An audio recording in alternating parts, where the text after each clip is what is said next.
Hello, today is the 24th of October 2025. This is a continuation of my previous video. I was talking about the false prophet. I will leave at the very end. You will see the connection to that video. And this is going to be in two parts. I'm going to continue with another false Messiah, um, Jacob Frank, and then try to summarize everything that we have been saying and go back to the very beginning to Gnosis and how all these heresies and this new way of understanding the world is part today of the way people think, is present. It has never actually disappeared. So we left off when the Shabbatai Zevi, who had the false Messiah, who had gone to Constantinople with thousands and thousands of followers. This wasn't just a madman with a few people around him. There were thousands and thousands of people who believed him to be the Messiah. They ended up in Constantinople. The Sultan imprisoned him. He didn't kill him, but it seemed that he allowed the followers to be around. Now, as I explained in the last video, I will not go over it again, because the multitudes were growing. The Sultan decided that perhaps this wasn't such a good idea. He didn't know what was going to happen, and so he made him an offer. You either convert to Islam or I'll kill you. And amazingly, he did convert to Islam. But of course, you can imagine what happened to the followers, but not to all of them.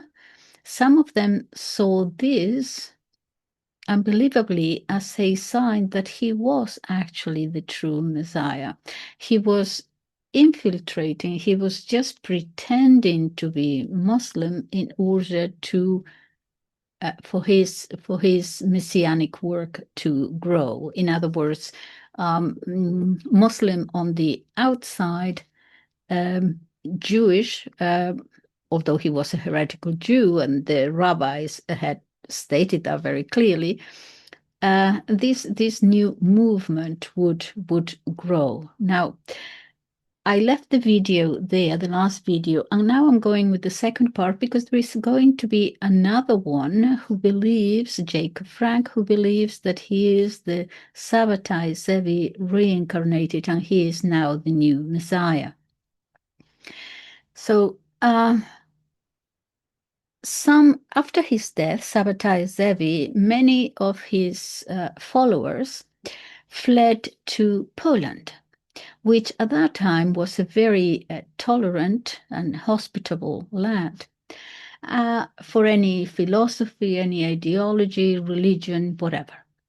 And the Jews felt at home there. In other words, as a matter of fact, there is a Polish tradition that says that the name Poland comes from the word Polin, which in Polish means the land of rest. Here you have a home, kind of thing. Mi casa es su casa. Okay. Now, in Poland, these followers, the Sabbatians, at least until the partition of Poland into three parts, they had full autonomy from all points of view: administrative, economic, religious. It was a diversity of religions and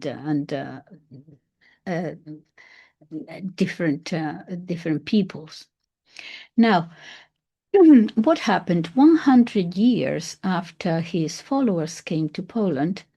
I repeat that was Poland then. That part of Poland is now Ukraine, which became Russia. Let me go on. That particular part of Poland witnessed a phenomenon similar to what had happened with Shabbatai Zevi 100 years earlier. Enter Jacob Frank, who is Jacob Frank? Well, he was the son of a Polish Sabbatian who traded in precious gems and stones and fabrics. At one point, he traveled to Turkey and comes into contact with the dogme, the false, the original followers of Shabbatai Zevi, the false converts to Islam. And he comes into contact with them and is instructed in their version of the Jewish Kabbalah, the second Jewish Kabbalah. Reference to the second Kabbalah and the first Kabbalah in the first video. All right, the second Kabbalah in the 1600s. Okay, in 1755, he returns to that part of Poland that is Ukraine today and begins to preach antinomianism. Remember, anti-law. Nomus, law, anti, but that is the word that it's normally you find in the writings. He preaches antinomianism and against the law of the Jews, against the Old Testament. And he also preaches the second Kabbalah, one that at that time, until then, the rabbis had said that, well, it wasn't quite right kind of thing. There were some heretical parts to it. Better read it with care. As a matter of fact, you could only read it if you were 40 years of age or older. But now they see it as not so much as handled with care necessarily. It was considered now explosive material. In fact, it contradicts scripture. So the rabbis practically declared war on the Frankists and their followers, and they were persecuted. Now, the rabbis are persecuting the Frankists as heretical, and guess what happens? At a certain point, the Frankists decide, for various reasons, many reasons, but one of them certainly was out of contempt for rabbinic authorities, they decided to convert to Catholicism, to have the protection of the bishops, etc. And in order to practice their apostasy to Judaism, they convert en masse to Catholicism. They had converted previously to Islam, now they are converting to Christianity. Thousands were baptized. We're talking about 30,000 people. They had, now they abandoned their original Jewish names and took the names of their godfathers at baptism, mostly names connected with Polish nobility. They took their names, they were recognized as such, so now they appear to be Polish aristocrats. That conversion, however, which was obviously false, it was fake, lasted only a few months but the virus was in.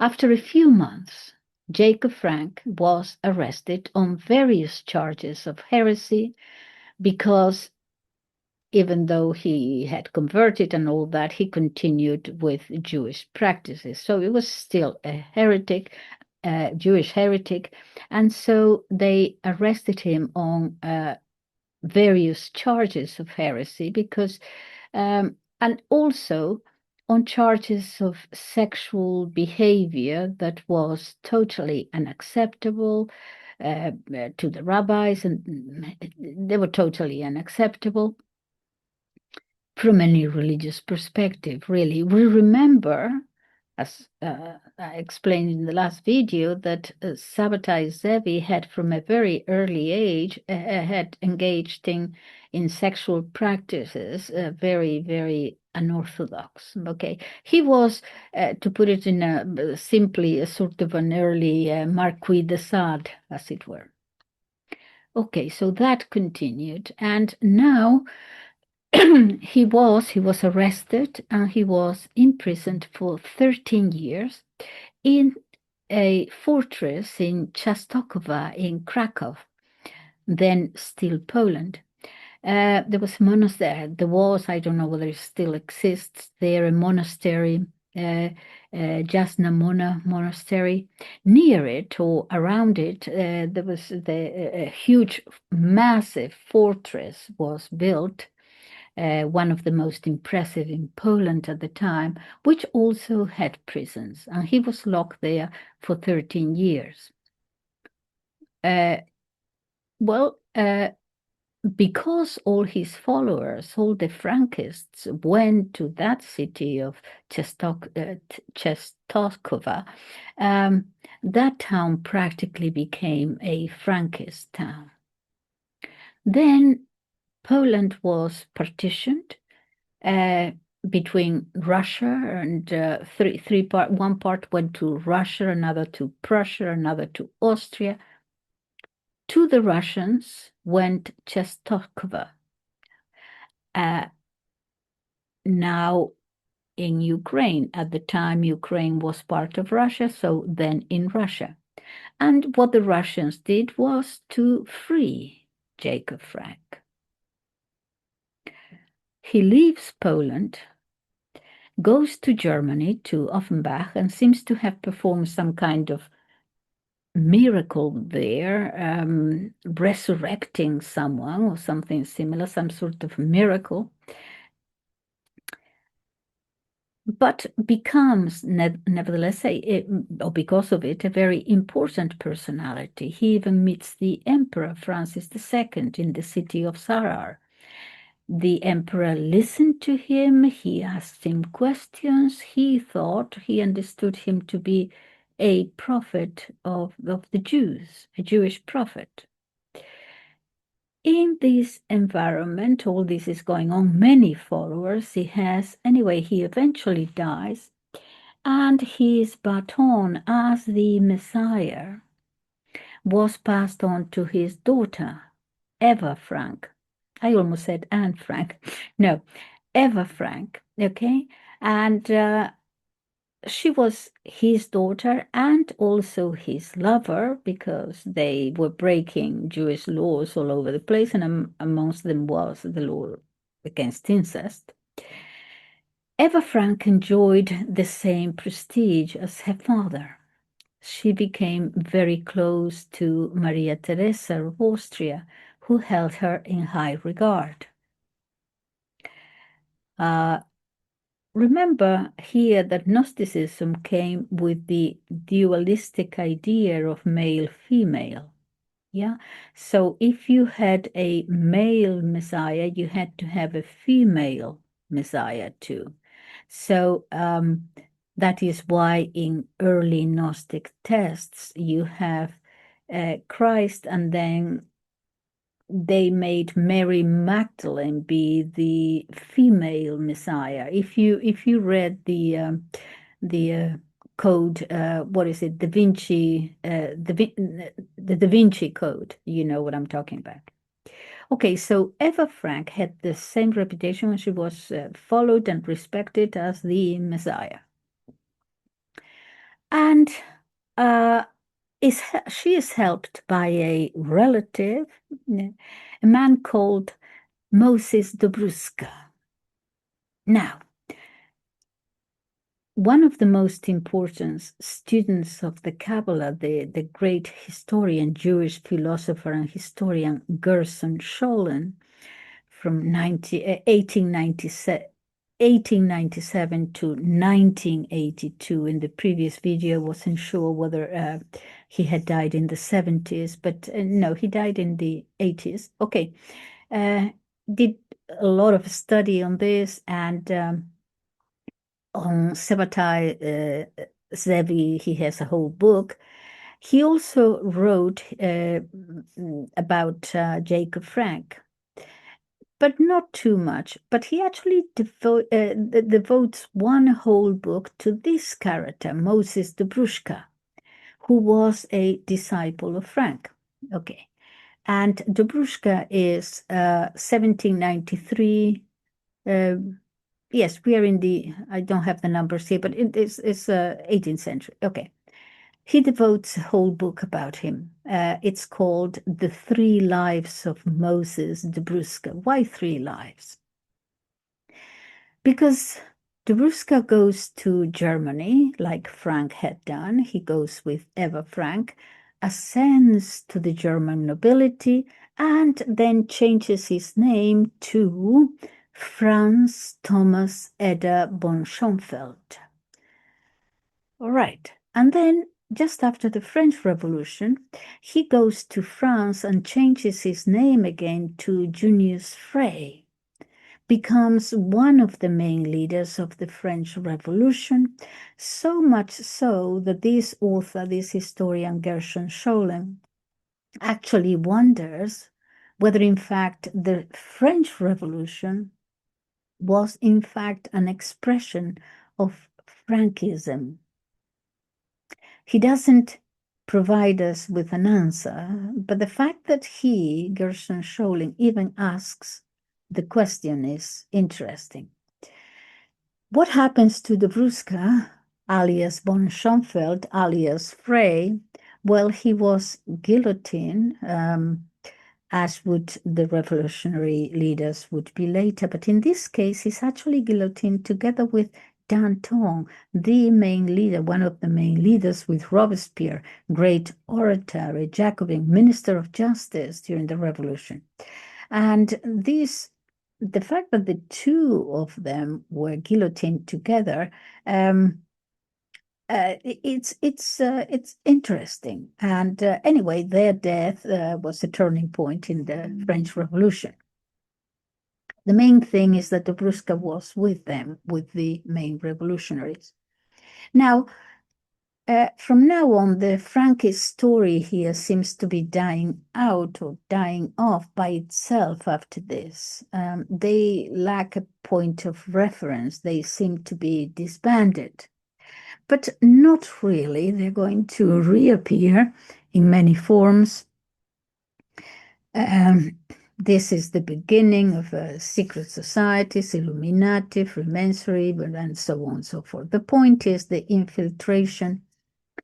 All right. So, however, they had officially converted to Catholicism after they had also officially converted to Islam. They were called the dogme. The dogme, a very important role in the history of Turkey. And I don't know that I mentioned this, but some have considered that the great Turkish leader, Ataturk, might have been one of them. To put it in a very pedestrian way, sort of Muslim on the outside and Frankist heretical Jews in the inside. But to these converts, some attribute to them, to these false converts, a role not insignificant in Poland's cultural history, really. Mickiewicz, an author, Chopin, the great composer, many claim that they were Frankists. Obviously, there are no official documents. We are talking about Gnosticism, secret societies, but several sources cite these two and other very important Polish person. Okay, so before I conclude this first part, let me just mention that in terms of how they had arguably influenced Polish culture in general, and how Frank actually left a mark. One example is the Film Academy of Poland, the cinematography school that the Soviet regime built there in Wałcz, a special city. it was for the most part a Jewish city. The Jews had settled in this. I keep saying the Jews. Is heretical Jews, is the Frankists, yeah, had settled in this city, surrounded obviously by Christian cities.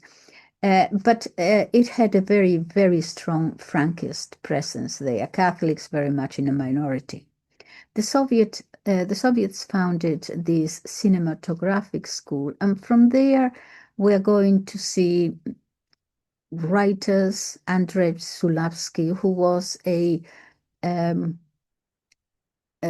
enfant terrible of the 1960s in France. You know, whenever you saw the beautiful ladies, Brigitte Bardot or whatever, there he was always everywhere in all the magazines. No one is forgotten now, but no one has forgotten Polanski, who came out of that school. Anyway, that's by the by. But no, they didn't die necessarily. They didn't disappear. They would just take different forms. All this is arguably, of course, speculative. There would be, let me leave it there. But this, for example, another, just to mention one, Freud is supposed to have been a Frankist too. There is, in other words, they have to adapt it, yes, as time moves on. And with Freud, we're going to change all that from the theological to the psychological. Yeah. So from roughly the 19th century onward, much of Western thought underwent a sort of a psychologization of the soul, as it were.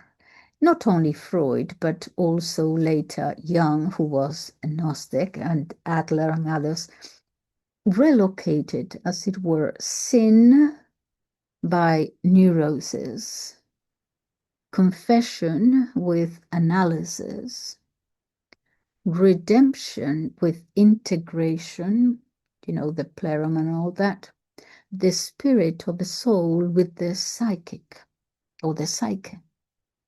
In other words, the moral of earlier religion reappeared as an intrapsychic drama in modern psychology. There will be other changes. The different schools now in New York, but I won't go into that right for this video. I just want to conclude by now sort of, you know, go back to the very beginning of Gnosis and just try to bring it all together just to see how we are where we are and what the connections, connecting the dots a little bit, okay? So let's go back to the very beginning in order to just recap the two videos. We've spoken about the Kabbalah, both the Jewish Kabbalah, the first one, the creation Kabbalah, and the redemption Kabbalah, later interpretations. But today we are going to go even further to the ancient roots from which much of it grew, Gnosticism. Gnosticism lies at the root of both the ancient esoteric traditions and many of today's neo-Gnostic movements, the Luciferian, certain branches of modern occultism, even aspects of Satanism, all in one form or another trace back to this current of thought that has accompanied Judaism and Christianity and Islam too. Let's begin with their understanding of creation, okay, little by little, step by step. At the center of Gnostic cosmology is the pleroma, the divine fullness, the realm of the true God, the supreme, the unknowable one. From this source emanated various divine beings called eons. One of these eons, I explained it in detail in the previous video was Sophia, wisdom. And this Sophia falls. From her fall, from her imperfection, because he united with the pleroma, okay, she united illicitly, okay, and from her imperfection is generated an inferior being, the demiurge. Plato had used the same word, the demiurge, but not with any negative connotation of hell or anything else, neither positive nor negative. But this same word is going to be taken up with a very negative connotation. This inferior second-rate God who created the universe, and he had to be second-rate and a false God and not a good God at all, as a matter of fact, evil, because he created this terrible, imperfect matter world. Okay? So, this demiurge, ignorant of the higher beings above him, created this material universe. He believes himself to be the only one God, and this being, the Gnostics identify, and this is the problem, the Gnostics identify this inferior God with the God of the Old Testament, Yahweh. So the demiurge is Yahweh. An evil God, they said, a blind creator who enslaves the divine sparks from the pleroma inside matter, inside this body. When Adam, they believe, symbol of humanity, of the earth, was formed, this demiurge impressed upon him a spark of Sophia, unbeknownst to Adam, but he put it there. And that spark, that fragment of divine light, became imprisoned, trapped in the body, trapped in the flesh and desire, longing to return to the pleroma. And from then on, every human being carries within them that anguished spark, a divine presence in exile. Now, for the Gnostic, this is the true story behind Genesis. What Christians call original sin, the Gnostics call liberation. Why? Because thanks to the serpent, Adam and Eve disobeyed the commands of this false god, the demiurge. Thanks to that disobedience, through that disobedience, humanity gained knowledge. Otherwise, you wouldn't have it. You only have it because of the serpent. So humanity gained knowledge, Gnosis, that the awareness that above this God there exists a higher hidden God, the true one. So for them, the serpent is not the deceiver, but the benefactor. It did not separate man from God. On the contrary, it awakened him. The serpent is the giver of Gnosis, of knowledge, of hidden truths denied to the masses, but revealed to a chosen few. We keep coming back to this chosen few in secret societies. Revealed only to the chosen few. This was not revelation from God to man, but illumination from within man himself, given to you by the serpent, the discovery, in short, of your own divinity, Now, if matter is evil, if creation is the work of an ignorant God, then the body itself becomes a prison. The demiurge, they said, imprisoned the soul in an animated body, marked by desire, pleasure, pain, and fear, passions that suffocate Sophia within us. From this, Gnosticism drew a radical conclusion. Procreation is bad. Procreation, the continuation of the human race, is evil because it multiplies this imprisonment in matter. Sterile sexuality is good. Sterile, non-procreation sexuality is exalted.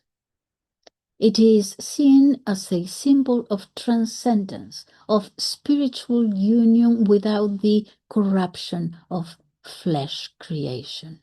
And here we begin to see echoes that have survived to our time. Procreation, sexuality bad. Non-procreation, sterile, infertile sexuality good. The denigration of fertile sexuality, of procreation, the exaltation of a sterile pleasure, the idea that life itself is a burden, these are not new. This is not the first time in our time that occurs. They stem from this ancient inversion of values. And through centuries of reinterpretations, this mindset has slowly resurfaced. It resurfaces every now and then. It resurfaces in today's culture, often without people realizing its roots.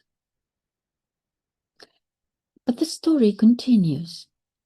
To rescue Sophia, the Pleroma sent another Eon called Christus. They used that name, Christus.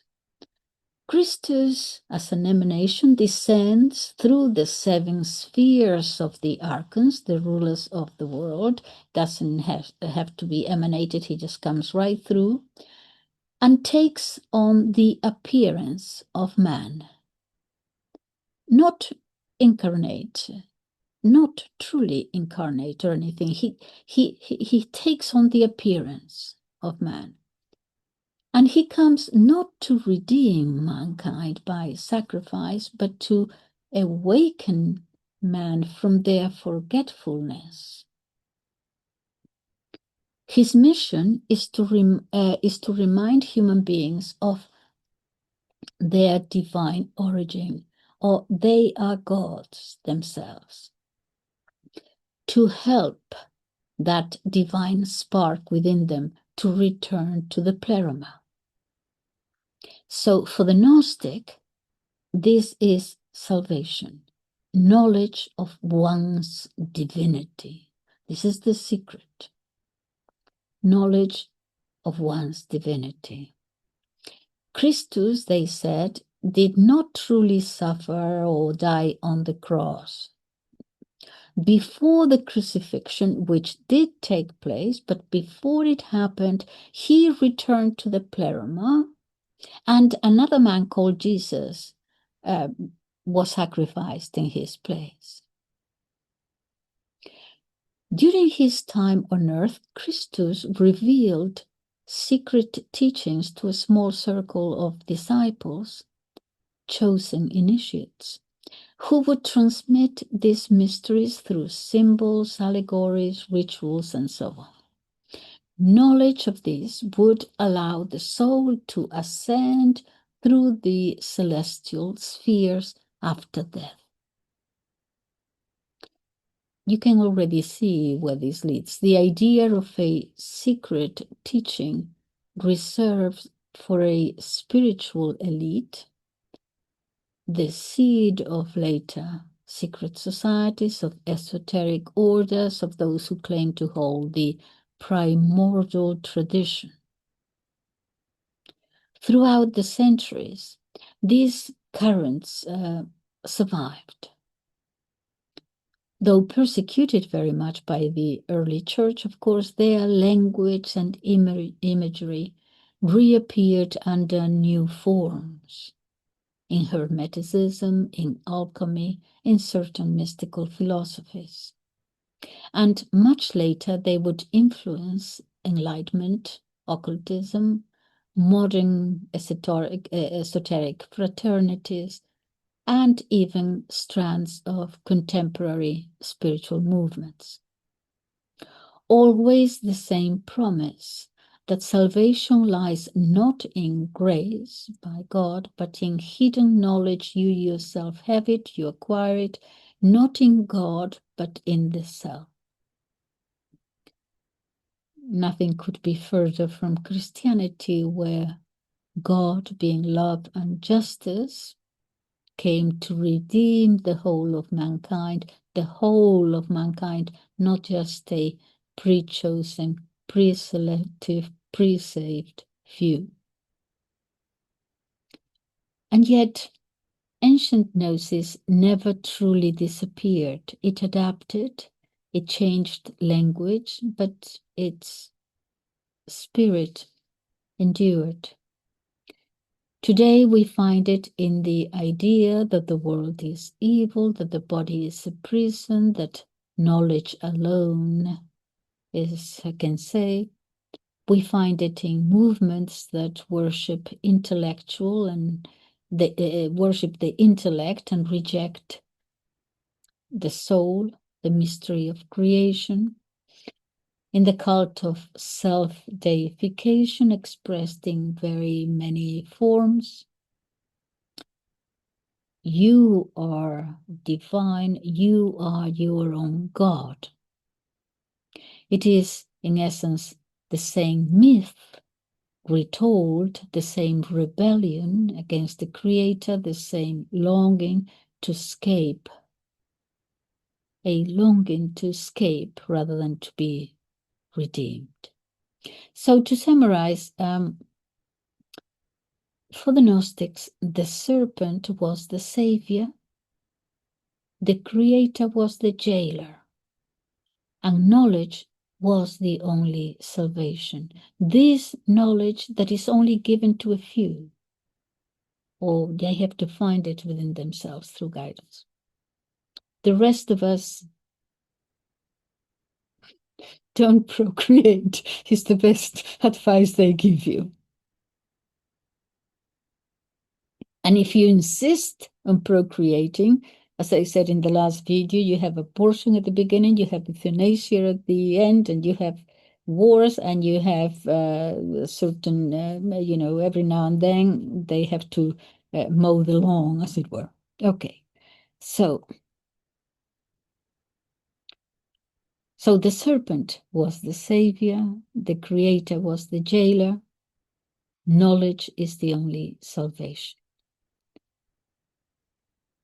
Needless to say, for Christianity, by contrast, the Creator is love itself, and salvation is not knowledge necessarily, is not how intelligent you are, but grace and faith and conduct and all the rest of it, not escape, redemption.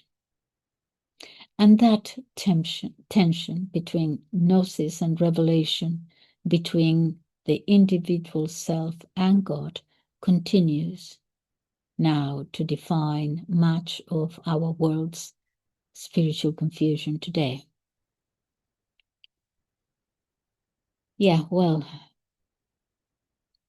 that is all for today. If you have enjoyed it, please give me a like somewhere or comment. That also helps. Okay, thank you very much. Bye-bye.